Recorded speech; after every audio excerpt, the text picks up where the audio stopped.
ओम नमो भगवते वासुदेवाय। ओम नमो भगवते वासुदेवाय। ओम नमो भगवते वासुदेवाय।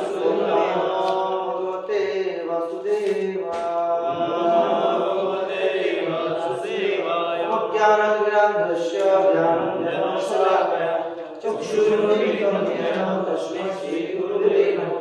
श्रीचैतन्यमनोभीष्टं स्थापितं स्वयं रूपं सदा मह्यं ददाति स्वपदान्तिकं। वन्देऽहं श्रीगुरुं श्रीपदकमलं श्रीगुरुं वैष्णवं च श्रीरूपं साग्रजातं सागररघुनाथान्वितं तं सजीवं साद्वैतं सावधूतं परिजनसहितं कृष्णचैतन्यदेवं श्रीराधाकृष्णपदानि स्वामिनमिता श्रीशतानिकं। हे कृष्ण करुणा सिंधु दीनबन्धु जगत्पते गोपेश गोपिकाकान्त राधा तप्त कांचन गौरांगी राधे वृंदावनेश्वरी विश्वभानुसुते देवी नमोऽस्तुते। नमो महावदन्याय कृष्ण प्रेमकाय कृष्णाय कृष्ण चैतन्य नामने नमः। जय श्री कृष्ण चैतन्य प्रभु नित्यानंद जय अद्वैत गदाधर श्रीवासदि गौरभक्तवृंद। हरे कृष्ण कृष्ण कृष्ण हरे हरे हरे राम राम राम हरे हरे। नारायण नमस्कृत्य नरं चैव नरोत्तमं देवीं सरस्वतीं नष्टप्राय सर्वैर्जितं भागवत सेवया भागवतोत्तमश्लोके भक्तिर्भवति। मुखं करोति वाचालं पङ्गुं लङ्घयति कृपातमं वन्दे परमानन्दमाधवं। श्रीगुरुजनकारणं श्रीचैतन्यविश्वं तमादिदेव करुणानिधानं तमालवर्णं सीतावतारम् अपार संसार समुद्र सेतुं भजामहे भागवतस्वरूपं। हरे कृष्ण। আমাদের বয়সের বাকি যারা আছে কোথায়? বাকি যারা আছে সবাই থাকবে ভালো। ব্যস্ত আছে মনে নাকি সবাই আছে?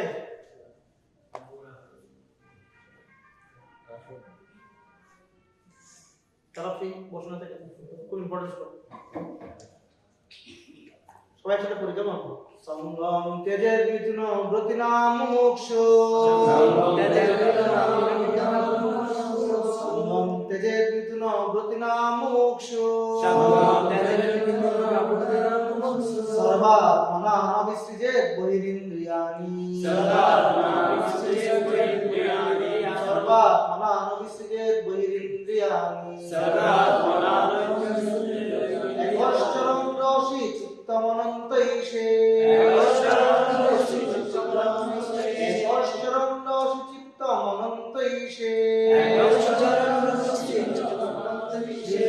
तद्व्रतेषु साधुषु चेत् प्रसंग तद्व्रतेषु साधुषु चेत् प्रसंग त्यजेत् मिथुनं व्रतिनां मोक्षो सर्वात्मना विसृजेत् बहिरिन्द्रियाणि ऐश्वरं रसि चित्तमनन्तैषे तद्व्रतेषु साधुषु चेत् प्रसंग। ঠিক আছে কেজন বলবেন কঠিন আছে ইজি স্লো একটু আস্তে স্লোলি।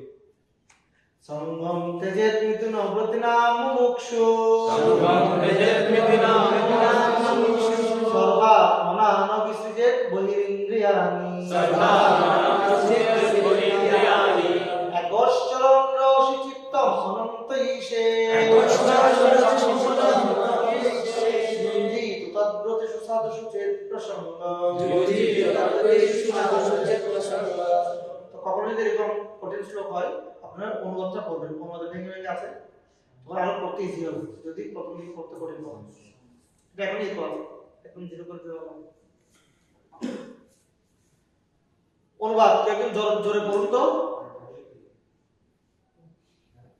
জড়জগতের বন্ধন থেকে মুক্তি লাভের আকাঙ্ক্ষী ব্যক্তির অবশ্য কর্তব্য হচ্ছে মৈথুন পরায়ণ ব্যক্তিদের সঙ্গ বর্জন করা এবং ইন্দ্রিয়গুলোকে বাহ্য বিষয়ে দর্শনে শ্রবণে বৈষয়িক বিষয়ের আলোচনায় বিচরণের ইত্যাদিতে নিযুক্ত না করা। নির্জন স্থানে বাস করে মনকে সম্পূর্ণরূপে অনন্ত ভগবানের শ্রী পাদপদ্মে নিযুক্ত করা উচিত। আর যদি সঙ্গ করতে হয় তাহলে সেই আদর্শ অনুপ্রাণিত ব্যক্তিদেরই কেবল সঙ্গ করা উচিত। বোঝা যাচ্ছে? আমরা যারা ভক্তি করছি আমাদের এই নীতিটা অবশ্যই কি করতে হবে, পালন করার চেষ্টা করতে হবে। জড় জগতের বন্ধন থেকে মুক্তি লাভের আকাঙ্ক্ষী ব্যক্তিদের অবশ্য কর্তব্য। কারা কারা জড় জগতের বন্ধন থেকে মুক্তি পেতে চান? কারা কারা? কেন মুক্তি পেতে চান? তার থেকে শুনুন, কেন মুক্তি পেতে চান জড় জগতের বন্ধন থেকে? কেউ কি হাত তুলে বলুন, ওই যে পিছন থেকে। কেন আপনি জড় জগতের বন্ধন থেকে মুক্তি পেতে চান? প্রভু কি নাম? কি করেন? পড়াশোনা করেন। কোথায়? City college. কত পরিচিত হয়েছিলাম না? কেন আপনি জড় জগতের বন্ধন থেকে মুক্ত হতে চান প্রভু? কষ্ট থেকে দূর হওয়ার জন্য। কষ্ট থেকে জড় জগতের কষ্ট? কিসের কষ্ট? কি কষ্ট? কষ্ট যখন পাচ্ছেন কষ্টটা জানেন না, কিসের কষ্ট? আপনার পয়েন্টটা ঠিক আছে, কিন্তু কি কষ্ট, কি কোন কষ্ট কি আপনি পাচ্ছেন জগৎ থেকে? কি ধরনের কষ্ট? আর কেউ কেন জগৎ থেকে মুক্ত হতে চান?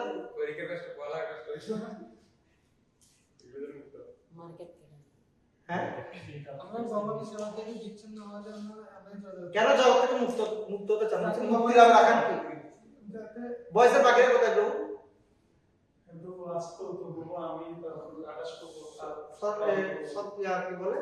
কি বলে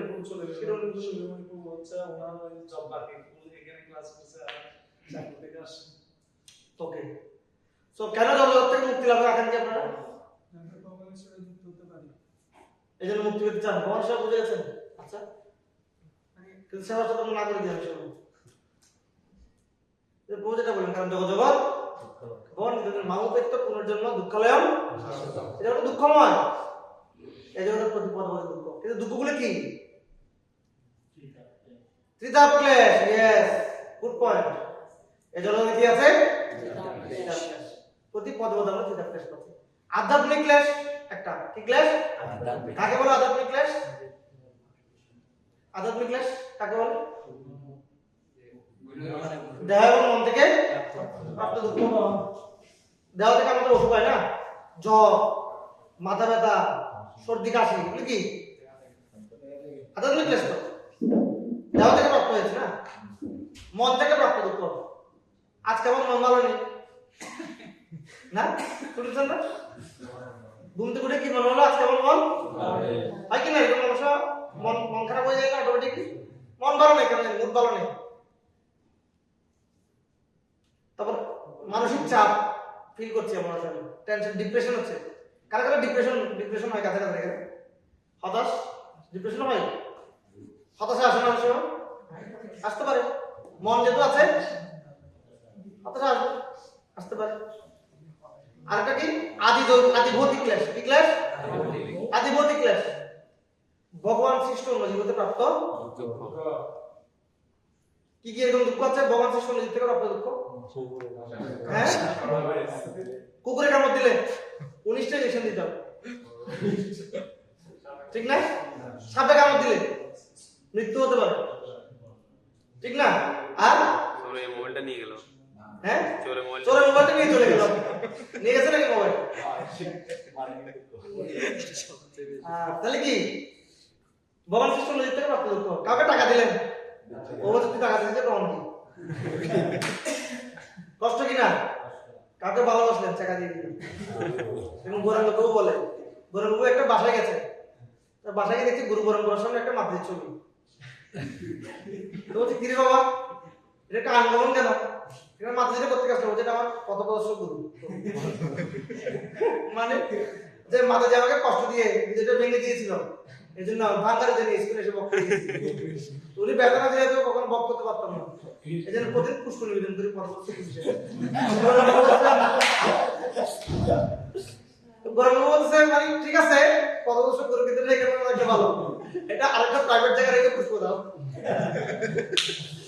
বুঝতে পারছেন? যাই হোক, জাস্ট ফর ফান বললাম। তো প্রতিদিন আসতে পারি আচ্ছা বুঝতে পারছেন? তো এবার কি আমরা বিভিন্ন মানুষ থেকে কষ্ট পাই কিনা? দুঃখ দেয় মানুষের। কেউ বড় কথা বলে ফেললো, কেউ অপমান করলো, তারপর মশা কামড় দিল, ডেঙ্গু হয়ে গেল। আদি ভৌতিক ক্লেশ, আমরা আদি দৈবিক ক্লেশ কি? হ্যাঁ, সবসময় ভূমিকম্পের প্রতি মিনিট প্রতি কয়েকদিন পর অন্তর হচ্ছে। বিভিন্ন রোগগুলো সৃষ্টি হচ্ছে, প্রাকৃতিক রোগ, অনেকগুলো প্রাকৃতিক হচ্ছে, যেমন করোনা, এটা একটা প্রাকৃতিক রোগের মতো, প্রাকৃতিক দুর্যোগের মতো না। তারপর হচ্ছে মাঝে মাঝে সাইকেল উঠে যাচ্ছে, বিভিন্ন ঝড়গুলো আসছে। এইভাবে করে আমরা জলজগতে কষ্ট পাচ্ছি, কিন্তু যারা বোকা মানুষ ওরাই জলজগতে কষ্টটাকে কষ্ট মনে করে, বুঝতে পারে না। আমি আগে বলেছিলাম, আমি একজন ব্যক্তি বললাম, প্রভু জগৎটা দুঃখময়। দুঃখময় না, তো আমার এরকম মনে হয় না, আমি তো খুব ভালো আছি।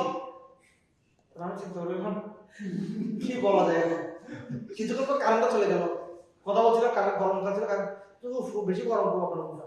এই যে প্রভু আপনি তো কষ্ট দুঃখ পাচ্ছেন কিনা, বলছে প্রভু দুঃখ মানে কি গরম আছে তো, জলটা দুঃখময়, প্রচন্ড গরম, বাইরে বেরোলে প্রচুর জ্বরছে, কাঠফাটা রোদ্দুর, কষ্ট পাচ্ছে না, কষ্ট পাচ্ছে না, প্রচুর গরম করছে। ঠিক আছে, তারপর বাজারে চিনির দাম কত চলছে, তখন চিনির দাম অনেক বেড়ে গেছিল। তো তুমি এত টাকা, আরে এত টাকা দাম হলে হয় বলেন, সবাই জানি 6 টাকার বাড়ি করে দামগুলো বেড়েছে, কেন আপনি এরকম রিয়েকশন দিচ্ছেন কেন? বলছে বল একটা প্রবলেম না প্রভু, তাহলে প্রবলেম মানে তো কষ্ট, তাই না? এক কষ্ট আছে কিনা?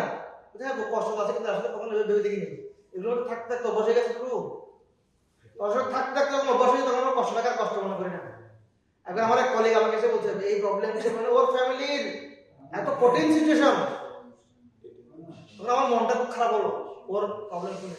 আমি অনেক বড় একটা দীর্ঘশ্বাস পেলাম, আসলে অনেক কষ্টের মধ্যে দিয়ে যাচ্ছে, অনেক কষ্ট, জগৎটা দুঃখালয় অশাস্ত্র বলছে, কিন্তু এটাই জীবনের মতো অ্যাডভেঞ্চার।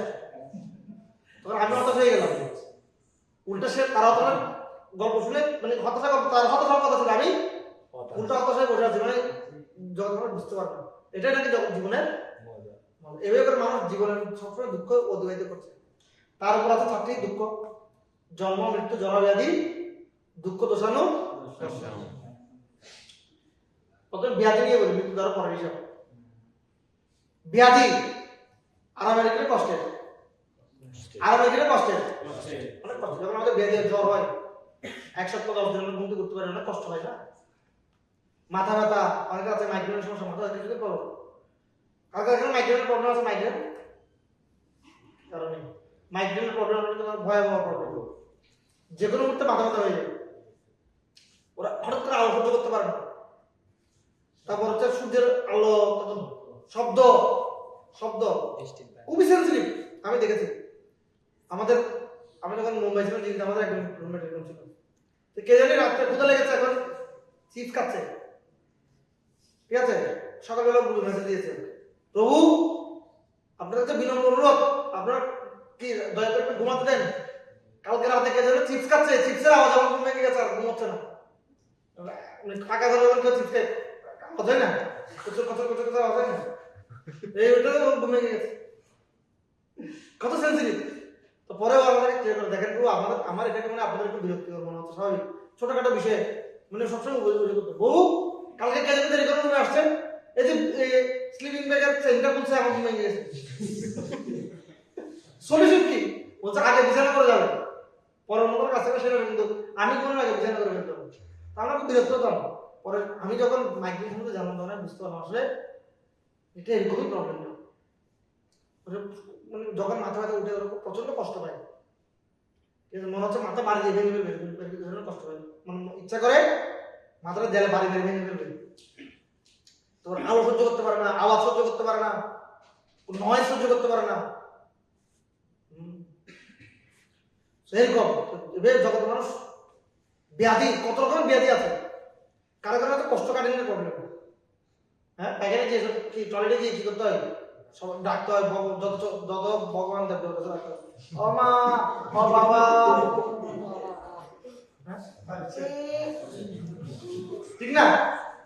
প্রবলেম রিয়েলিটি, কত ধরনের প্রবলেম আছে, অনেকে সাইনাসের প্রবলেম, শীতকালে অনেক প্রবলেম পড়ে যাবে, যেহেতু সাইনাসের প্রবলেম, শীতকালে ঠান্ডা সহ্য করতে পারে না, অল্পতে ঠান্ডা কি হয়ে যায়, এই শ্বাস প্রশ্বাসের সমস্যা হয়ে যায়, শ্বাস নিতে পারে না। অনেকের হচ্ছে বছর বছর 12 মাসে কি নাক জ্যাম থাকে না, সর্দি, নজর ইউজ করতে হবে, একদিন তুলছে কষ্ট, কিন্তু সব পুরো নাকটা যখন জ্যাম হয়ে যায় শ্বাস প্রশ্বাস নিতে কষ্ট হয়। তো এইভাবে জগতের ব্যাধি অনেক কষ্ট না, ব্যাধিকে কেউ এড়াতে পারে চাইলে? কেউ বলতে পারে আসিও না। তারপর বার্ধক্য, এখানে আপনারা বুঝতে পারবেন আসলে বার্ধক্যটা কি। এই যে মাতাজিরা আস্তে আস্তে বৃদ্ধ হচ্ছে, ওনারা বলতে পারে বার্ধক্যের কি কষ্ট। ধীরে ধীরে খাবারের রুচি চলে যায়, তারপর হচ্ছে মনে থাকে না। যেমন আমার ফ্রেন্ড কয়েকদিন আমার সাথে দেখা করতে আসলে বলছিলেন, দেখ বাবা আসলে বাবাকে নিয়ে অনেক প্রবলেম আছে। কেন? কিছু মনে থাকে না, 1 মিনিট আগে বলে বাবা বলে যাবে, আর সারাদিন কথা বলতে থাকে, মানে অনর্থ কথা বলতে, শুধু কি শুধু কথা বলতে থাকে, প্রয়োজনীয় কথা অপ্রয়োজনীয় কথা, আর কি বলছে একটু আগে এটা বলে যায়। আমাদের বয়স হচ্ছে তো, এরকম বয়স হলে হয়, কানে শুনে না, চোখে দেখে না, কিটকিট হয়ে যায় মেজাজ। বিদ্যুৎকে দেখতে কিটকিট হয়ে যায়, কেন? কারণ যেটা খাচ্ছে ওটা এনজয় করতে পারছে না, ভালো করে দেখতেও পাচ্ছে না, চোখ দিয়ে শুনতেও পাচ্ছে না, অল্পতে ক্লান্ত হয়ে যাচ্ছে, হাঁটতে পারছে না ঠিক মতো। তাহলে বার্ধক্য কষ্ট কিনা? ব্যাধি কষ্ট, বার্ধক্য কষ্ট। মৃত্যু,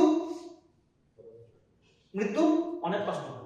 সংখ্যাতত্ত্ব বলছেন বা শাস্ত্র বলছে 60,000 কাঁকড়ার ভিতরে যদি কাউকে একসাথে কামড়ে ধরে, স্করপিয়ন, হ্যাঁ, যে ধরনের কষ্ট হয় মৃত্যুর সময় আমাদের এর থেকে বেশি কষ্ট হয়। বলছে মনে হবে কেউ চোখটাকে টেনে বের করে ফেলছে পর থেকে, প্রাণবায়ু কেউ টেনে বের করে ফেলছে না। যখন সামান্য অসুখে দেখেন আমাদের কি অবস্থা হয়, হ্যাঁ তাই না? তো কলা দিয়ে ঘর করে আওয়াজ হয়, কাউকে কিছু বলতে পারছে না, কত কষ্ট। মৃত্যুটা কষ্ট কিনা? জন্ম, আমরা সবগুলো অনেক সময় মৃত্যুকে আমরা কষ্ট মনে করি, বার্ধক্যকে কষ্ট মনে করি, ব্যাধিকে কষ্ট মনে করি, কিন্তু জন্মটাকে কষ্টটা আমরা সব উপলব্ধি করতে পারি। যাই হোক, তো এভাবে করে মৃত্যুর সময়, জন্মের সময় একটা সন্তান অনেক কষ্ট ভোগ করে এই জগতে তার জন্ম হয়। নাহলে জন্মের পর সে কেন কান্না করে? কেউ খুশিতে কান্না করে, দুঃখে কান্না করে। কারণ শ্রীমদ্ ভাগবতে বর্ণনা করে, যেমন মেডিকেল সায়েন্সে বর্ণনা করে যে সেখানে যে তাপমাত্রা সেটা অনেক বেশি হাই এই জগৎ থেকে, সেজন্য জন্ম হওয়ার পর ঠান্ডা লেগে যায়, নিউমোনিয়া হয়ে যায়। তারপর সেখানে তার মাথাটা থাকে নিচের দিকে, পাটা থাকে উপরের দিকে, ধনুকের মতো ভাগ্য অবস্থায় থাকে সেখানে মায়ের গলে। আর মায়েরা যখন টক ঝাল খায় তখন সেগুলি তার ত্বকে খুব প্রদাহ সৃষ্টি করে, এবং সেখানকার কৃমিকীটরা তাকে কি করে মাঝে মাঝে কামড়ায়। তখন সে অনেক অসহ্য ফিল করে, আর তখন সে প্রচন্ড চিৎকার করে পরমেশ্বর ভগবানকে ডাকে, আরতি জানায়, এ ভগবান। অনেকে বলতে পারে যে ছোট বাচ্চা তো কিছুই জানে না, কিন্তু শাস্ত্র বলছে যখন ওখানে থাকে, খুব রিয়ার কারো কারো ক্ষেত্রে দিব্য চেতনা চলে আসে, তখন সে প্রার্থনা করতে পারে সেখানে। তখন ভগবান তাকে কি করে দর্শন প্রদান করে, বলে তুমি সেখানে গিয়ে কি করো, সাধন ভোজন করো, আমাকে আমার স্মরণ গ্রহণ করো, তখন আমি তোমাকে হেল্প করবো। কিন্তু তুমি যেহেতু প্রকৃতির মধ্যে নিয়মে যাচ্ছ, তোমাকে প্রকৃতির নিয়মটাই কি করতে হবে। প্রচন্ড কষ্ট পেয়ে তখন, আর যখন জন্মের সময় হয় তখন কি করে, ভিতরের বায়ু তাকে ঠেলে বেড়ে যাওয়ার জন্য, কিন্তু সেখান থেকে বেড়ে যেতে চায় না। কারণ একটা জায়গায় থাকতে থাকতে মানুষ কি ফিল করে, যেখানে আছে ভালো আছে, সামনে যেখানে যাচ্ছে সেটা আরো কি হতে পারে, চ্যালেঞ্জিং। ঠিক আছে, সে চায় যে বাচ্চাটা চাই যে ওখানে থাকবে, কিন্তু ভিতরে যে বায়ু তাকে পুশ করতে থাকে, তখন মায়ের প্রেগনেন্ট পেইন ফিল করে না, পুশ করতে থাকে তাকে বের করার জন্য, আর এদিকে টানতে থাকে তাকে। একটা ছোট বাচ্চা কোনো টানতে থাকে না বিভিন্ন, তখন প্রচন্ড কষ্ট হয়েছে যখন পৃথিবীতে আসে। এতদিন ছিল কোথায়, অন্ধকারে, এখন যখন এত আলো বলছে ভয় পেয়ে কান্না করে কান্না করে, ঠিক না? আর সবাই এতগুলো চোখ দিয়ে তাকিয়ে থাকে, সেটা আগে কখন দেখে, ঠিক না? এতগুলো চোখ দিয়ে মানুষ চোখে তাকিয়েছে, ঠিক আছে? তখন আলো ভয় পেয়ে যায়, তার পরিস্থিতির সাথে শুট হয় না, ঠিক আছে? এভাবে করে তারা অনেক কষ্ট ভোগ করে। তো জন্ম মৃত্যু জরা ব্যাধি সম্বন্ধিত এই জগতের দুঃখময়। যে বুদ্ধিমান ব্যক্তি এই বিষয়টা উপলব্ধি করতে, শাস্ত্র বলছে জন্ম মৃত্যু জরা ব্যাধি দুঃখ তো সঙ্গে দর্শন, যে ব্যক্তি চারটি বিষয়কে জন্ম মৃত্যু এবং জরাব্যাধি দুঃখ বলে মনে করে সে ব্যক্তি হচ্ছে প্রকৃত বিদ্যান। সে ব্যক্তি কি প্রকৃত বিদ্যান। আর এই ধরনের ব্যক্তিরা এই জগৎ থেকে বেরিয়ে যেতে চায়। তারা জানে এই জগতের মধ্যে একটা চিন্ময় জগৎ রয়েছে, একটি তখন তারা চিন্ময় জগতে ফিরে যেতে চায়, যেখানে অনেক আনন্দ। ভগবান বলছেন যে আবার দাম হচ্ছে কি পরম আনন্দময়, সেখানে গেলে কাউকে ফিরে আসতে হয় না, এই জন্ম মৃত্যু চক্র আবর্তিত হতে হয় না। তো এরকম আপনারা যারা আছেন তারা বুঝতে পেরেছেন জগতের দুঃখময় জগৎ থেকে আমাদের কি করতে হবে ভগবতমে, তাদের কিছু তার জন্য কিছু করণীয় এখানে বলা হয়েছে। কি করতে বলেছে তাদের অবশ্য কর্তব্য, কর্তব্য নয় অবশ্য কর্তব্য। কি বিষয়? মৈথুন পরায়ণ ব্যক্তিদের সঙ্গ বর্জন করা। মৈথুন পরায়ণ ব্যক্তি মানে হচ্ছে যে সমস্ত ব্যক্তি স্ত্রী সঙ্গী। কি স্ত্রী সঙ্গী? স্ত্রী সঙ্গী মানে কি? যারা বিয়ে করে চোখের সাথে কথা সাথে কথা বলবো না, তুমি তো মাথা যে সাথে টাকা জন্য কথা বলবো না, এরকম না। স্ত্রী সঙ্গী মানে হচ্ছে বিয়ে না করেও কেউ স্ত্রী সঙ্গী হতে পারে। যেটা আপনারা কলেজ ইউনিভার্সিটিতে পড়ছেন, কিছুদিন আগে আমাকে একটা স্টুডেন্ট ফোন করে বলছে, প্রভু আমাদের বন্ধুরা সবসময় শুধু এইসব আজে বাজে বিষয় নিয়ে কথা বলে, ঠিক আছে, মেয়েদের বিষয়ে কথা বলে, বিপরীত লিঙ্গের বিষয়ে কথা বলে, ঠিক আছে। আর এগুলো যখন শুনি তখন এগুলো আমি যখন বাসায় আসি আমার মাথায় কাজ করে, তখন আমি পড়ালেখায় মনোযোগ দিতে পারি না, ঠিক আছে। আমার কি উল্টোপাল্টা চিন্তা মাথায় ঘুরে, ওরা যেগুলো বলছে ওগুলো মাথায় ঘুরে। আর এবার শুনতে শুনতে আমাদের মনটা কি হয়ে যায় আস্তে আস্তে কৃষ্ণমনের প্রতিকূল হয়ে যেতে পারে, ঠিক আছে। যেমন এক বালতি দুধে আপনি যদি একটু করে এক ফোঁটা বিষ ফেলে দেন, কি হয়ে যাবে দুধটা? বিষে পরিণত হবে না? কিন্তু আপনি এক ফোঁটা বিষে এক বালতি দুধ ঢেলে দেন, বিষটা কখনো দুধে পরিণত হবে? হবে? ঠিক জড়সঙ্গটা ঠিক তেমন, ঠিক আছে। এটা আপনার ভালো মানুষের থেকে নষ্ট করে দিতে পারে। বরং হাজার ভালো মানুষের দিয়ে জড়সঙ্গ করার সময় কি করা যায় না, চেঞ্জ করা যায় না। এই জন্য আমাদের জলজাগতিক ব্যক্তি থেকে যারা এই সমস্ত নেগেটিভ বিষয়গুলি নিয়ে কথা বলে, বিশেষ করে বিপরীত লিঙ্গ নিয়ে, নেগেটিভ বিষয় নিয়ে, সেক্সুয়াল বিষয় নিয়ে কথাবার্তা বলে, সেই সমস্ত ব্যক্তি থেকে আমাদের কি থাকতে হবে? মৈথুন পরায়ণ ব্যক্তিদের সঙ্গ সর্বতভাবে বর্জন করতে হবে। তাই হয়তো আমরা একবার হয়ে যাব, আমরা স্কুল বলতে বন্ধু বান্ধব লাগবে না? লাগবে। তাহলে আমাদের শিখতে হবে সঙ্গ নেয়া এবং সঙ্গ দেয়া, এটা শিখতে হবে। আমরা কারোর সঙ্গ নিব না, সঙ্গ দিব। দ্যাট মিনস বন্ধুদের সাথে থাকতে হলে ওরা অনেক কিছু বলবে, সেগুলো কানে নেওয়া যাবে না। ওরা যখন এই সমস্ত কথাগুলো বলবে ওই জায়গা থেকে শুনে আসতে হবে, ওদেরকে পোলাইটলি বলতে হবে, বন্ধু এইসব কথাগুলো আমার ভালো লাগে না, এটা তাহলে নতুন টপিক ছিল। এবং যখন আপনি একবার দুবার তিনবার আগ্রহ থাকবেন তখন এইসব বিষয় আপনার সামনে বলবেন, বুঝা যাচ্ছে? আর বললেও আপনি ওগুলোতে মনোযোগ দিবেন না, আপনি জাস্ট ওখানে থাকতে হয় এরকম থাকছেন, কিন্তু সেসব বিষয়ে আপনার কি করার দরকার নেই, সেগুলোকে এনজয় করার দরকার নেই, যতক্ষণ পর্যন্ত বন্ধু বান্ধবদের হেল্পের জন্য দরকার, ঠিক আছে। আর কি করতে হবে? ইন্দ্রিয়গুলোকে বাহ্য বিষয়ে নিযুক্ত না করা। বাহ্য বিষয় মানে দর্শনে অনেক সময় আমাদের চোখ ঠিক করতে চায়, এদিকে ওদিকে যায় না, অনেক কিছু দেখতে চাই। আর বন্ধু বান্ধব এমন ভাবে বলে, দোস্ত এটা দেখ না, ঠিক না, দোস্ত এদিকে দেখ ওদিকে দেখ, ওরা অনেক কিছু বলবে, আমরা কত দেখ এইসব বিষয়ে কথা বলতে আমাকে কথা বলিস। বেশিরভাগ ছেলেরা নষ্ট হয় কোথায়? বন্ধুদের মাধ্যমে। আমার এখনো মনে আছে, আমি যখন ছোট স্কুলে ছিলাম ক্লাসে, এটা আমার একটা ফ্রেন্ড আমাকে এসে বলছে, এই দেখ না এটা পড়, SEX পড় না, ঠিক আছে। এটা কি কি ওই ওয়াটার পরিচিত ছিলাম আমার বলছে, তুই জানিস তুই এখন ছোট বুড়া বউ বেড়া তুই বলছে, এটা আজকে গিয়ে ডিকশনারি দেখিস, এটা আজকে গিয়ে কিরে ভাই গিয়ে ডিকশনারি দেখতে হবে আসলে কি। পরে যদি আমি বাসায় গিয়ে ঘুরে যাই, আমার দেখা হয় না কখনো, তুই দেখবে করে বন্ধুরা কি করে একটু একটু করে আমাদের মধ্যে বীজগুলো ঢুকিয়ে দেয়, এই বন্ধু চল তোকে একটা জায়গায় নিয়ে যাবো, সেরকম একটা জিনিস দেখাবো। তখন সাইবার ক্যাফে ছিল, সাইবার ক্যাফে, এখন তো সবার ফোনের মনে সাইবার ক্যাফে, পকেটে সাইবার ক্যাফে। তখন আমাদের সময় অনেক কষ্ট ছিল, উল্টো পাল্টা কিছু দেখতে হলে কি করতে হতো, আরে বল। তো কিছু দেখতে হলে ছেলেদের অনেক তপস্যা করতে হতো, তপস্যা ছিল তখন। বাটন ফোন কিনার টাকা নেই আমার তখন, ঠিক আছে? বাটন ফোন কিনার জন্য আমার এখন মনে আছে, আমি একটা বাটন ফোন কিনার জন্য আমার বাবার কাছে কত কান্না করেছি। তাও এসএসসি ইন্টার উঠার পর আমার বাবাকে একটা বাটন ফোন কিনে দিয়েছি, এখন কাজটা হয়েছিল সম্পূর্ণ হবে, ঠিক আছে? তো আমার বন্ধু আমাকে বলছে, আমি ক্লাস 8 এ পড়ি, মানে ওই সময়টাতে ছেলে বেশি খারাপ হবে, 8 9 এর সময়টাতে। তো সব কাজ করে একটা জায়গায় নিয়ে যাও, একটা জিনিস দেখাও, ঠিক আছে? 20 টাকা লাগবে এখানে, এখন 20 টাকা। তো যাই হোক, পরবর্তীতে এসে আমাকে নিয়েও গেছিল, ঠিক আছে?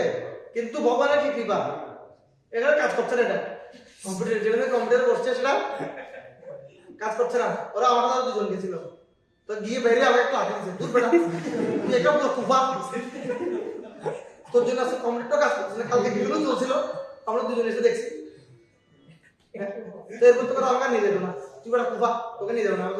এখন পরবর্তী আমাকে তাকে বেঁচে গেছি, আমি কৃষ্ণের এটা প্ল্যান, ওরা গেলে চল, আমি গেলে চল না, ঠিক আছে? এভাবে করে কিন্তু ছেলে কি হয়, খেলার মাঠে যাচ্ছে, বন্ধুরা স্মোকিং করতে, বলে বন্ধু একটা টান দেনা, যে টেস্ট, ঠিক আছে? ছোট ছেলে বড় হবি না, আর একটা না দুইটা না কিছু হবে না, বলেন ছোট ছেলে বেটা একটা টান দে, বড় হয়ে যাবে, বন্ধুরা বলে। এভাবে করে বন্ধুদের সাথে মিশতে মিশতে ছেলে খারাপ হয়ে যাবে। এই জন্য বাহ্যিক বিষয় থেকে আমাদের ইন্দ্রিয়গুলোকে কি করতে হবে, দর্শন কি দেখছি, আমরা কি দেখছি এটাকে কন্ট্রোল করতে হবে। আপনার ফোনে আপনি কি দেখছেন, আস্ক ইয়োরসেলফ, আপনার ফোনে আপনি কি ভিডিও দেখছেন, কি পোস্ট দেখছেন, কি ক্লিপ দেখছেন, এটা নিজেকে প্রশ্ন করুন, এটা কি কৃষ্ণ ভক্তির জন্য অনুকূল, এটা কি আমাকে জগতের বন্ধন থেকে মুক্ত করবে না এই জগতে আবদ্ধ করবে, নিজেকে প্রশ্ন করুন।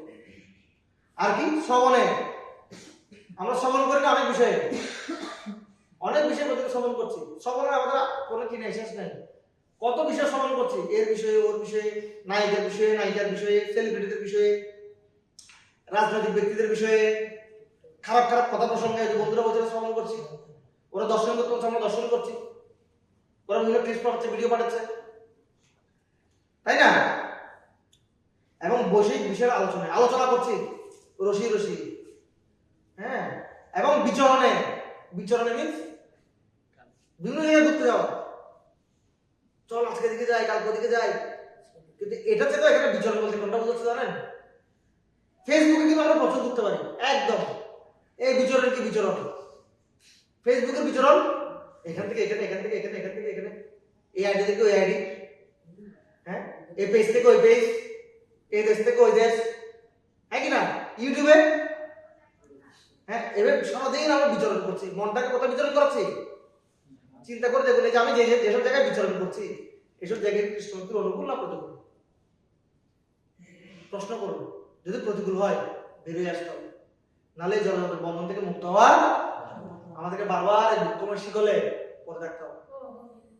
আমরা বিভিন্ন জায়গায় বিচরণ করছি, প্রশ্ন করুন আপনি যার সাথে মিশছেন তার সাথে সম্পর্ক থাকাটাকে আপনার খুব ইম্পর্টেন্ট, সেটাই কৃষ্ণমূর্তির অনুকূল, সে কি আপনাকে জগতের বন্ধন থেকে মুক্ত করবে? প্রশ্ন করুন, নাকি জগৎ দ্বারা আবদ্ধ করে রাখবে? এবং কি বলছে, নির্জন স্থানে বাস করে মনকে সম্পূর্ণরূপে অনন্ত ভগবানের শ্রী পাদপদ্মে নিযুক্ত করা। কি বলছে? নির্জন স্থানে। আমি একটু বনে চলে যাবো, নির্জন স্থানে কোথাও নেই, দেখুন সেটা তাৎপর্য হবে। নির্জন স্থান মানে হচ্ছে জলজাগতিক যে সমস্ত স্থানগুলো, সেসব স্থানগুলো অত্যন্ত কোলাহলপূর্ণ, সেগুলো সাধারণ জনের জন্য উপযুক্ত। বাসায় বসে জব করেন, মনটি এসে ডাকবে, জনটি এসে ডাকবে, বুঝুকে কল দিবে, ঠিক না?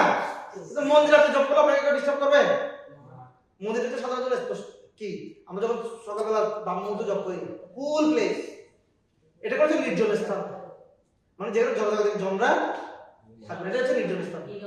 এই জলজাগতিক, হ্যাঁ, এই জলজাগতিক মন্দিরটা হচ্ছে বনের মতো, বা যেখানে কৃষ্ণ ভক্তরা রয়েছে, নির্জন স্থানে বাস করে ভগবানের শ্রী পাদপদ্মে নিজেকে নিযুক্ত করতে হবে, ভগবানের ধ্যান।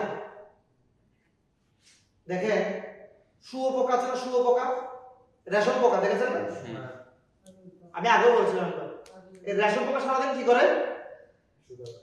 সুতা উৎপন্ন করে, লাল সুতা উৎপন্ন হয়, বাট সে একসময় প্রজাপতির ধ্যান করতে করতে প্রজাপতি হয়ে যায়, হ্যাঁ কি না? রেশম পোকা থেকে কি হয়? প্রজাপতির ধ্যান করতে করতে।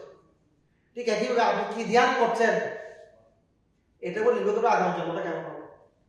ধ্যান খুব পাওয়ারফুল, ধ্যান খুব পাওয়ারফুল। আপনি সারাদিন কি ধ্যান করছেন?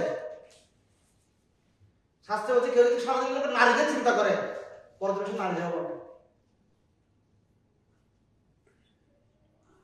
কেউ যদি পশুর মতো কার্য করে বা ধ্যান করে পশুর মতো দেওয়া পাবে। আপনি কি ধ্যান করছেন? আর যদি চিন্ময় চিন্ময় জগন্নাথ বলতে সুভদ্রা কৃষ্ণ শ্রীমতী রাধারানী ধ্যান করে তাহলে পরবর্তী বাস করতে হবে। গোলাপ বৃন্দাবন চিন্ময় জগতের চিন্ময় যাবে, চিন্ময় দেওয়া করতে হবে। ভরে চিন্ময় দেওয়া দিয়া হরি পাশে যাই লইয়া এই দেওয়ার পরে সর্বনাশ। ভগবানের ধ্যান করতে একসময় আপনিও চিন্ময় দেওয়া করতে যাবেন, পরমানন্দের লোক আপনি যেতে পারবেন। কি ধ্যান করছেন নিজেকে প্রশ্ন করুন। আমি সারাদিন কি ধ্যান করছি 24 ঘন্টা? কাকে নিয়ে ধ্যান করছি? সেই ধ্যানটাকে আমাকে এই চিন্ময়ত্বের পথে নিয়ে যাবে। যদি না যাই ফিরে আসতে হবে। আর কাদের সঙ্গ করতে হবে? আর যদি সঙ্গ করতে হয় তাহলে সে আদর্শ অনুপ্রাণিত ব্যক্তিদের সঙ্গ করা। কোন আদর্শে? যারা মজুন ব্যক্তি মজুর সঙ্গ করে না, যারা শ্রবণ কীর্তন এগুলোতে ব্যস্ত থাকে, হ্যাঁ, অযথা বিচরণ করে না, যারা পরমেশ্বর মানে প্রাধান্য ধ্যান করে, সে আদর্শ যারা অনুপ্রাণিত তাদের সঙ্গ আমাদের করতে হবে। বোঝা যাচ্ছে? এই জন্য রূপ অবশ্যই আবার দিচ্ছেন সঙ্গ ত্যাগার শতবৃক্ষে সর্ববিভক্তির প্রসিদ্ধ। আচ্ছা না শ্লোকটা কি?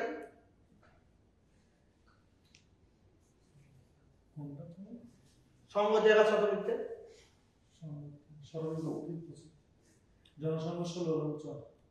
এর আগে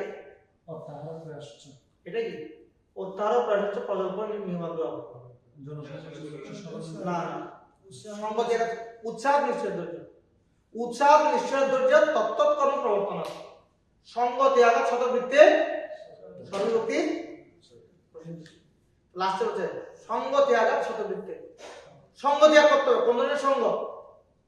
অর্থেন্দ্রিয়ারাম সমষ্টিয় তৃষ্ণয়া তৎসম্মতানাম অপরিগ্রহেণ চ বিবিক্ত রুচ্যা পরিতোষ আত্মনি বিনা হরের গুণ পীয়ূষ পায়না।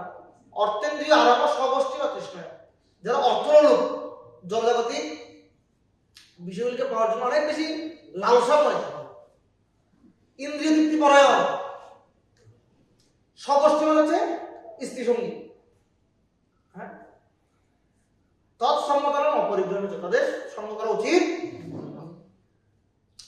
বিবিক্ত রুচ্যা পরিতোষ আত্মনি, এবং যাদের রুচি বিকৃত হয়ে গেছে, পরিণাম যাদের রুচি নেই, পরিণাম অমৃত যারা পান করছে না থেকে দূরে থাকতে হবে।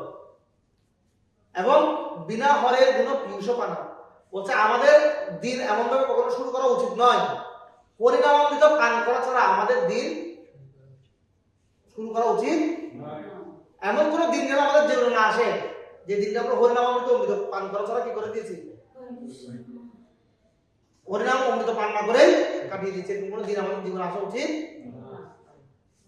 বিনা হরের কোনো পীয়ূষ পান, পীয়ূষ অমৃত, হরিনাম অমৃত পান না করে দিন অতিবাহিত করা উচিত। চিন্তা করে দেখেন আমরা হরিনাম অমৃত দিয়ে দিন শুরু করি কিনা? আমরা হরিনামের অমৃতকে দিন শুরু করি। অনেকে আছে দিনটা শুরু হয়েছে কি দিয়ে? ফেসবুক দিয়ে, হোয়াটসঅ্যাপ দিয়ে, জনগণের কথাবার্তা দিয়ে, না, আর সারাদিন চলে যাচ্ছে। সন্ধ্যায় এসে কেউ যখন ফোন করে বললো প্রভু জব করেছেন, ও হ্যাঁ প্রভু জব তো করা দরকার, এরকম হচ্ছে না? তো দিনটা শুরু করবে কি দিয়ে? শ্রী বল্লভেতি বরদেতি দয়া করেতি ভক্ত প্রিয়তি ভবলুণ্ঠন কোবিদেতি নাথেতি নাদ শয়নেতি জগন্নিবাসেতি আলাপিনম প্রতিদিনম কুরুমা মুকুন্দে। ভগবান অনেক নাম বলেছে এখানে। শ্রী বল্লভ, শ্রী বল্লভ বরদেতি বরদানকারী, দয়া করেতি দয়া, ভগবান মহান দয়ালু, বিভিন্ন নাম বলছে। নাম বলার পর কি প্রার্থনা করছে লাস্টে?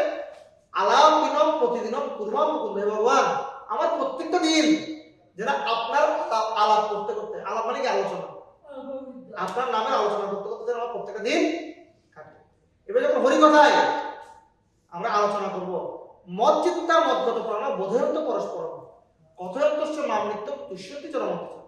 এবার ভক্ত যখন একে অপরের সাথে হরিকথা আলোচনা করে তখন তুষ্যন্তি চ, তারা তুষ্টি লাভ করে, তুষ্টি মানে সন্তুষ্টি। রমন্তি চ, রমন্তি মানে আনন্দ লাভ করে। আমরা কেন জীবনে আনন্দ পেতে পারছি না, কেন ডিপ্রেসড হয়ে যাচ্ছে? কারণ আমরা যথেষ্ট পরিমাণ পরিণামামৃত আস্বাদন করছি। আমরা জগজাগতিক ব্যক্তিদের সঙ্গে বেশি করছি, ভক্তদের সঙ্গে বেশি বেশি করছি। আমাদের জগজাগতিক সঙ্গে কমাতে হবে, ভক্তদের সঙ্গে বেশি বাড়াতে হবে। এই জন্য সপ্তাহে একদিন 2 দিন হলে খুব ভালো, অ্যাটলিস্ট একদিন আমাদের মন্দিরে এসে কি করতে হবে, ভক্তদের সাথে কাটাতে হবে, নাইট স্টে করতে হবে। এবং ভোরবেলা ভক্তরা কিভাবে সাধনা করে সেটাকে এক্সপেরিয়েন্স করতে হবে।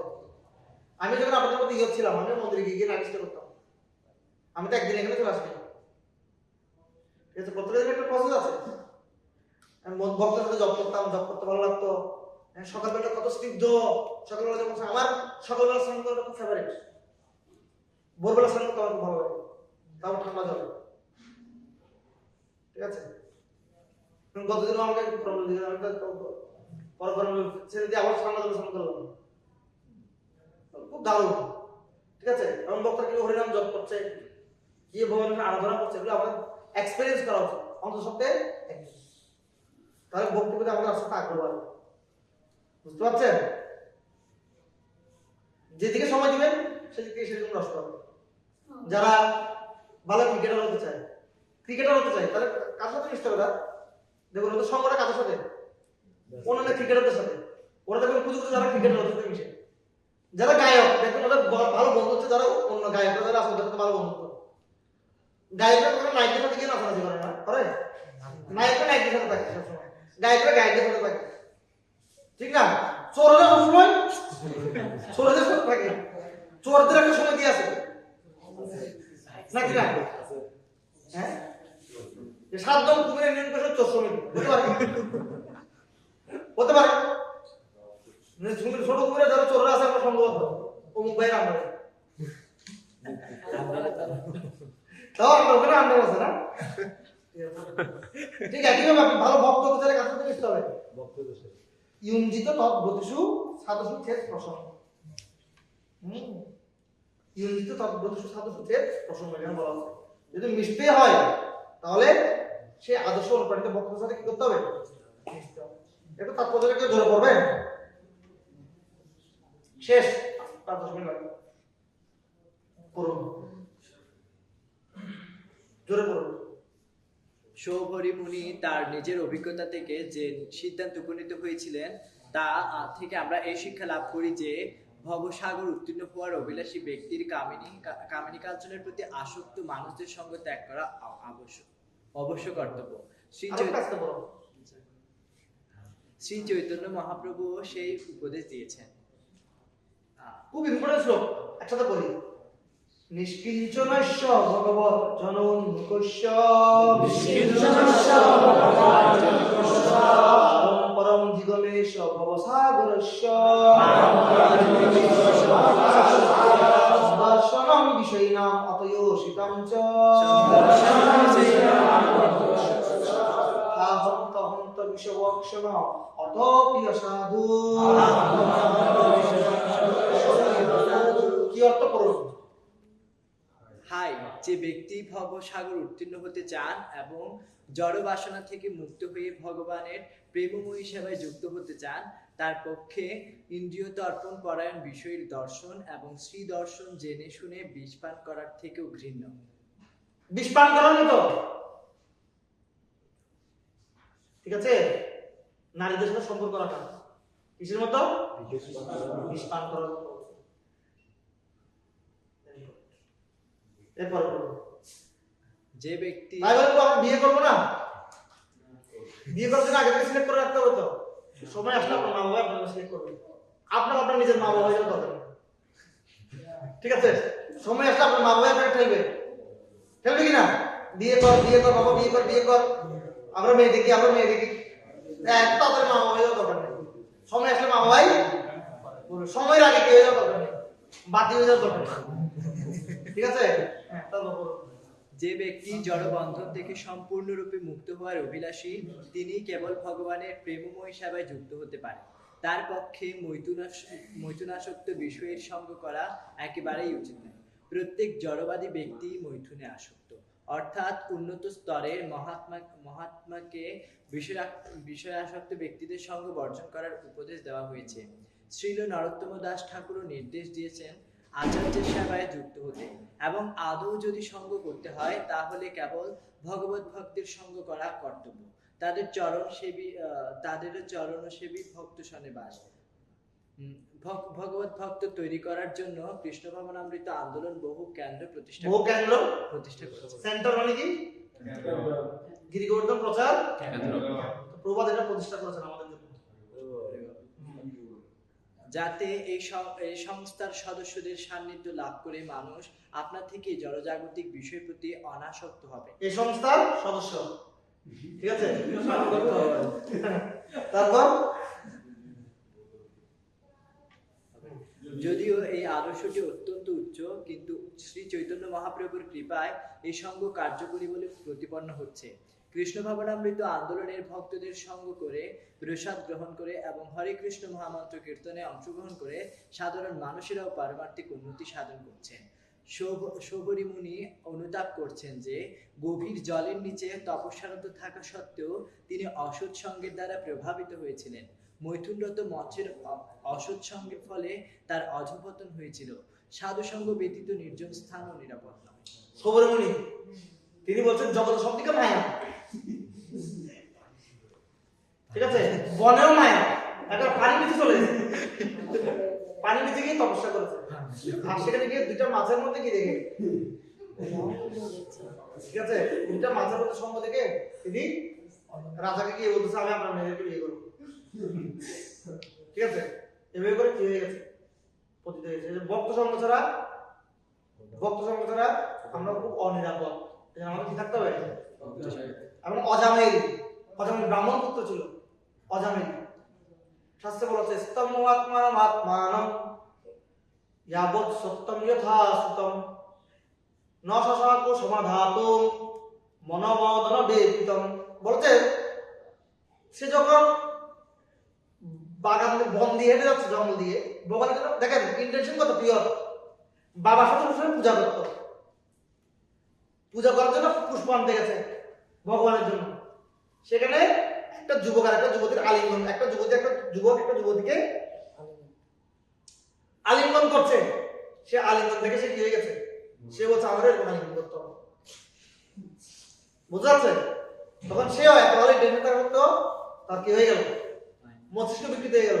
তখন ফুলের সকলে ফেলে, তোর ফুলের ফুলগুলি ফেলে সে কি করলো, একটা পতিতাকে বিয়ে করে 88 বছর ধরে তার সাথে কি করলো, সংসার করলো, আর 10টা সন্তান উৎপাদন করলো। আচ্ছা রবীন্দ্র বলছে তার পতনের একটাই কারণ, অনেক শাস্ত্র জানতো, বলছে না ইয়াবৎ সত্যম যথা সুতম। যখন তার এ ধরনের মাথা খারাপ চিন্তা আসছে, সে অনেক চেষ্টা করেছিল, যত সমস্ত শ্লোক পড়েছে, যত সমস্ত শাস্ত্র পড়েছে, সবগুলোকে সে মনে করার চেষ্টা করলো, কিন্তু সেগুলো তাকে কোনো উপকার সাধন করতে পারলো না। আচ্ছা দেবরা বলছে এটার পিছনে একটাই কারণ, কারণ তার পিছনে কলারটা টেনে ধরার মতো কোনো ব্যক্তি ছিল না। সে যখন চলে যাচ্ছে, কোথায় যাচ্ছ বয়স থেকে, হ্যাঁ ঠিক আছে, প্রভু আপনি কোথায়, 2 সপ্তাহ ধরে দেখা যাচ্ছে না মন্দির, ঠিক আছে, এই কথা বলার মধ্যে কেউ পিছনে ছিল, এই জন্য তার পতন হয়েছে। আচ্ছা দেব বলছে একটাই কারণ, পিছনে লাগে কাউন্সিল ছিল। ভরত মহারাজ ভাবেশ্বরের ভক্ত ছিলেন, কোন স্তরে, ভাবেশ্বরে। আরেকটা স্টেজ ছিল প্রেম, সর্বোচ্চ সিদ্ধি, সে স্তর থেকে তার পতন হয়েছে। আজকে বলতে লিখি একটাই কারণ, ভরত মহারাজ স্বাধীন ভক্তি করছিলেন। কি ভক্তি? স্বাধীন ভক্তি, কাউকে রিপোর্টিং করতেন না, কেউ ছিল না তাকে টেক কেয়ার করার মতো। এই জন্য সে যখন আসক্ত হয়ে গেছে, কেউ এসে তাকে বলে নাই দাদা গাড়িটা ভুল দিকে চলছে, একটু ব্রেক ধরেন, অ্যাক্সিডেন্ট হবে তো, একটু আস্তে চালান, কেউ এসে বলে নাই। এই জন্য বড় ভাবে থেকে পতন হয়ে গেছে। এই জন্য আমাদের বেশি সাধুদের সাথে সঙ্গে থাকলে, হ্যাঁ আপনি যদি থাকেন বীরের মধ্যে, দুটো বুঝে গেছেন অনেকে, বীরের মধ্যে শুধু দাঁড়িয়ে থাকবেন, আপনি পুরো ঠেলে নিয়ে চলে যাবেন। আর যদি বলেন আমি যাবো না বলে কোনো উপায় নেই, একটা দিনের মধ্যে ঢুকে গেলে একদম ঠেলে ঠুলে আপনাকে কোথায় নিয়ে চলে যাবে। হ্যাঁ কি না? আমি জগন্নাথপুরতে গিয়েছিলাম, লক্ষ লক্ষ ভক্ত ভগবানের কাউন্ট দিয়ে দেখা যাবে দাঁড়িয়ে আছে। আমরা বলতেছি ভাই আপনাকে বের করে দেন ভাই, ভাই ভাই কি ভাই বুঝছেন না, কিন্তু বের হওয়া যাবে না সামনে, ঠিক আছে? শুধু এদিক থেকে এদিক হচ্ছে, এদিক থেকে এদিক হচ্ছে। আচ্ছা ভাই আমাকে একটু বের করে দেন। তাহলে ভাই এখানে বের হওয়ার কোনো কথা ঢুকে যখন গেছেন লাস্টে অনেক কষ্ট হাতে পায়ে ধরে বেরিয়েছে এখান থেকে, বুঝতে পারছে? ভক্ত সঙ্গে থাকলে এরকম টেলে টুলে ভগৎ থাকলে চলে যাবে যদি নিজে থেকে বের না হয়ে যায়। কিছু করতে হবে না, দাঁড়িয়ে থাকবেন ভক্ত সঙ্গে, ঠিক আছে? অটোমেটিকলি ভগৎ চলে যাবে। আর একটা বাঘ কখন একটা হরিণকে শিকার করতে পারে যখন হরিণটা তাদের দল থেকে আলাদা হয়ে যায়। ভক্ত সঙ্গে যে আলাদা হবে মায়ের করে গিলে দেবে। এজন্য কখনো ভক্ত সঙ্গে একটা উচিত না, সবসময় ভক্তদের সাথে থাকা উচিত। কোথাও গেলে ভক্তদের সাথে যাওয়া উচিত, একলা একটা নয়। ভক্তদের অনুমতি নিয়ে যাওয়া উচিত, সেখানে যাচ্ছে সেটা ঠিক কিনা ঠিক নয় যাচাই করা উচিত। আমি যেখানে যাচ্ছি সেখানে যাওয়াটা আসলে আমার উচিত কি নয়, ঠিক আছে? আমরা এটা বুঝতে পারবো না, কিন্তু অতটাই বুঝতে পারবো। আমার কথা বুঝতে পারছেন? আমাদের কি থাকতে হবে, সবসময় ভক্তদের অনুমতি, ভক্তদের সাথে সাবধান থাকতে হবে, তখন ভক্তি কিন্তু অনেক আনন্দ হবে, ঠিক আছে? তখন ভাই তোমারও সবাই দুঃখ হয় যেত সেও কর্মসুখ, তখন এখানে দুঃখগুলো আপনার আনন্দ লাগবে। ভক্তিটা এত আনন্দ, দুঃখটাকে কি মনে হবে? ভগবান গীতায় বলছেন দুঃখালয় মহাসুখম, কিন্তু প্রবোধানন্দ সরস্বতী ঠাকুর বলছেন বিশ্বম পূর্ণ সুখায়তে। বিশ্ব কিসে পূর্ণ? সুখে পূর্ণ। কখন? যখন কেউ কৃষ্ণ মনোময় হয়। গীতার দ্বিতীয় অধ্যায়ে বলছে না, নাস্তি বুদ্ধির অযুক্তস্য নচ অযুক্তস্য ভাবনা। তারপর কি? নচ অবয়ত শান্ত অশান্ত সুখ সুখম। যে ব্যক্তি কৃষ্ণ মনোময় নয় তার সুখের প্রশ্ন কোথায়? তার সুখের প্রশ্ন কোথায়? সে কখনো সুখী হতে পারবে না। এই জন্য আমাদের সবসময় কৃষ্ণময় থাকতে হবে। যে কৃষ্ণময় নামে কি জয়, জয় কৃষ্ণ প্রভুপাদ কি জয়, জয় গৌরীনাথ প্রেমানন্দে। আর কোনো প্রশ্ন? আর কোনো প্রশ্ন? কোনো প্রশ্ন নাই। দুজনের ভিতরে প্রশ্ন না, যারা কিছু বুঝে নাই আর যারা সবকিছু বুঝছে, আসলে তো আপনারা সবকিছু বুঝছেন। থ্যাংক ইউ সবাই করে কিছু শোনার জন্য। মহাপ্রসাদ কি জয়। হ্যাঁ বলেন।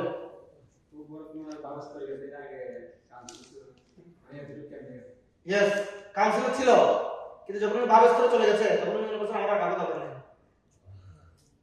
ঠিক আছে? আমি এখন অনেক শেয়ার হয়ে গেছি। আমাদের এরকম হয় যখন আমরা কি বক্তৃতার কাছে গাইডেন্স আসে, একটা পড়তে গিয়ে মনে হয় কি আমি এখন রাজা, আমি তো টাকা কাকে জব দিয়ে করবো। আর তখন হচ্ছে কি যত উপর থেকে পড়বেন তত ব্যথা বেশি, যত উপর থেকে পড়বেন 10 তল থেকে যে পড়বে, ঠিক আছে, তার ব্যথা তো বেশি। তো আই এম এ কাউন্সিলর, আপনাদের আশা করি কাউন্সিলর আছে, ঠিক আছে? কারো গাইডেন্স থাকা কথা, ঠিক আছে? আরে